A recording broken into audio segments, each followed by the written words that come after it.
my biggest mentors, advisors, and helpers have been people just like in your position, man. And I'm ever so grateful to them. For example, one brother, and he never minds, he just laughs and sends me text, bro, will you stop mentioning me? But he doesn't mind. Yeah. His name is Brother Safir, okay? Yeah. And I have to, I cannot be, grateful enough. So he was my first, big client, mashallah. So I don't think Safir has ever, struggled financially, right? But his father, mashallah, like a lion, bro. Brother Razi, okay? And I don't know his personal story. I don't know if he struggled or not. The name sounds like a lion. Yeah. So he, mashallah, I think immigrated from India to California or Chicago when he was a college kid. So I'm sure he went through struggle as a single man and everything. Then he got married. But Safir is the second generation. So he has his father's IQ, vision, understands. His father, mashallah, is a huge Silicon Valley entrepreneur. Wow. And is a senior executive with AWS, Amazon Web Services. Okay. You're from the tech industry, bro. These are like tech family, like powerful Muslim tech family of Silicon Valley. This is the Muhyiddin family. So Safir in a Sam's life, without that, bro, I would not, because it's like, subhanAllah, I have not seen that. I have not seen organized structure, business life, what it entails. Yeah, I have the ambition. I'm competitive, but if not guided well, bro, you could be a drug dealer. That's right. Seriously, because competition, ambition, those things are needed, right? You gotta be competitive. You gotta be ambitious and to make it big. Happening, by the way. Yeah, exactly, man. But if it's not channeled right, if that energy is not channeled right, if you're not getting the right advice, you don't know. Sometimes you make crazy decisions, especially when you are minus 35 4 years ago, and you made your first million 4 years later. If you don't have those people in your ears, in your circle, man, you're going to make crazy mistakes. Right. So this is where you come in, bro. This is where people like you come in. Not only you do great things for your own life, there are so many other Sams out there, bro, that are probably coming from Bangladesh, from Guinea, from where you're from other people. You become that uncle, that brother to them, because that you have already been nurtured. They're not nurtured, man. Right. They don't know, but they have a lot in here. So this is your role. SubhanAllah.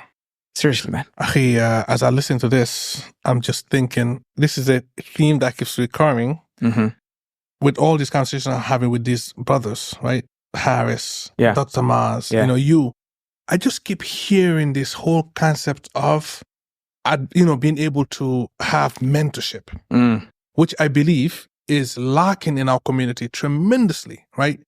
And of course, alhamdulillah, I'm happy to hear that you had someone like Brother Safir, right? To be there for you for this, because I asked Brother Harris, last guest, what do you wish you had growing up when you were, starting up in your journey? He said, I wish I had someone to speak to me, to advise me, to guide me. I say the same thing, and I've heard others say the same thing. So, but I love that this topic keeps coming up, because the more we speak about it, the more we will start thinking that whether we had it or not, we have to start giving it. And this is one of the best ways to give back. We know that in Islam, ad-dinu nasiha, the religion is advice. And advice doesn't always have to be at a cost. We don't always have to charge money, right? Because if everybody charged us, we wouldn't be where we are. Absolutely. Especially when you mention a brother like this coming from such a family. Yeah. The value, if they had to charge you money for that. I could never pay him back. You couldn't afford it. Yeah, I could never pay him back. Yeah. It was not only Safir, mashallah, bro. And the way the question might be that how do I get in? Somebody watching this might say, okay, Brother Abdurrahim, this is great. Mentorship is great. So how do I get an access to a Safir in my life, or an a Abdurrahim, or let's say a Sam in my life now? It's simple, bro. You don't ask whoever you're trying to be, right? For example, if I'm a guy making $20,000 a year, I shouldn't get a guy who's making $1 million a year as my mentor now. I should literally get a guy $80,000 to $100,000 he's making in life as my mentor. And that's why mentors change in life. Change as in you evolve, your space evolves, everything evolves with you, right? So the way to do it is you ask that guy making $80,000 to $100,000 a year. You don't actually ask, what can I do to help you? What can I do to add value? You already add value in that person's life and bring it to them. Wow. Yeah. So for example, we were talking about a social media manager. right? And alhamdulillah, mashallah, if the brother might be watching, you're already in. And we have something great for you, and we're gonna be talking to you. But let's say somebody watching this, like, okay, Sam needs a social media manager. I'm telling you right now, Abdurrahim needs a social media manager. So instead of bombarding us with, how can I help you? How can I be your social media manager? Record a Loom video, screen share, already show us something crazy. Yes. And then we should see like, man, bro, we've been missing this out. Let's call this guy. Right. Let's make it happen. So this is how you are not only adding value, you're working for us. And in the meantime, you're going to get mentored by Abdurrahim, because now, mashallah, he's your employer. Right. Now you see, bro. So it's not going to be, so it's not free directly in that sense, because everybody's time is precious. Right. But you have to add some sort of value, and you'll get the value back in forms of mentorship. Wow. So for me, Safir was my client. Right. So him being my client and his father being my client, then his whole circle of Silicon Valley became my client, and they're still my clients. And I took them selfishly, not as my clients, but as my mentors. Yeah. So I'm making money from my mentors, bro. I'm not paying them. I'm actually making money from my mentors, because my clients have gone so far ahead in their lives. Right. One person had a $60 million exit from his startup tech. You know, and if that person is my client, bro, who's getting actually the benefit? Like literally, I'm getting paid to be mentored by this guy. Crazy. While selling real estate. Crazy. Unbelievable. And everybody could do that in their trades. Well, I do want to give you credit though there.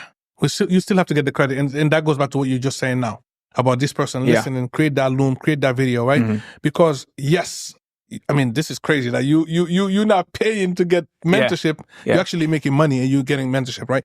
But the truth also of that is that you are delivering crazy value for them, because otherwise they won't be your client. Yeah. Right. So it's both ways. And that's why whenever like in a transaction and one party is benefiting while the other's not, it's not a transaction anymore. Yes. It's more like exploitation. Yeah. Right. And that can go back to marriage. That can go back to business. That can go back to anything. Yeah. Right. Everybody has to be benefiting somehow. Of course. And I try to be, bro, always in a relationship. 51-49. Yeah. That should be the goal. Right. Like where you are giving at least 51%. At least 51%. Sure. Most people probably understood they're taking 51%. I'm glad you clarified. SubhanAllah. You give more than you get, and you will get more. Yeah, absolutely, bro. Absolutely. Alhamdulillah. So good, man. So good. Jazakallah khair.